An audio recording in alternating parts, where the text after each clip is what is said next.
Indian ഉൽപ്പന്നങ്ങൾക്കുമേൽ അമേരിക്കയുടെ tariff വർധന ഇന്ത്യയുടെ പ്രതിരോധ സാമ്പത്തിക വളർച്ചയും ആഗോള സ്വാധീനവും ലക്ഷ്യമാക്കിയാണ്.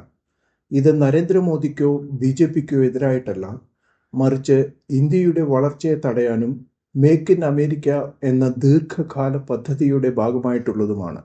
റഷ്യയിൽ നിന്ന് ഇറക്കുമതി ചെയ്യുന്നതുകൊണ്ടാണ് ഇന്ത്യക്കുമേൽ അധിക നികുതി എന്ന അമേരിക്കൻ ന്യായീകരണത്തിന്റെ പൊള്ളത്തരം വസ്തുതകളുടെ അടിസ്ഥാനത്തിൽ ഇന്ത്യ തുറന്നു കാട്ടിയിട്ടുണ്ടല്ലോ.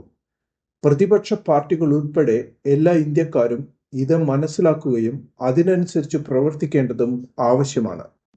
ഇലക്ട്രോണിക്സ്, ഫാർമസ്യൂട്ടിക്കൽസ് മുതലായ ചില പ്രധാന മേഖലകളെ തുടക്കത്തിൽ അമേരിക്ക ടാരിഫിൽ നിന്ന് ഒഴിവാക്കിയിട്ടുണ്ട്.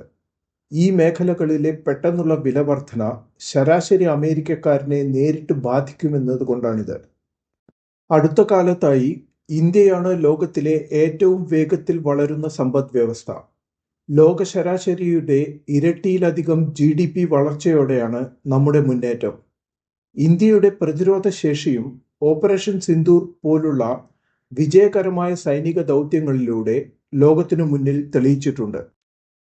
ഈ ടാരിഫ് പോരാട്ടം ആഗോളമായി അമേരിക്കയുടെ വിശ്വാസ്യതയ്ക്ക് തിരിച്ചടിയാകുന്നു. ഇതൊരു സുവർണാവസരമായി ഇന്ത്യക്ക് ഉപയോഗപ്പെടുത്താവുന്നതാണ്.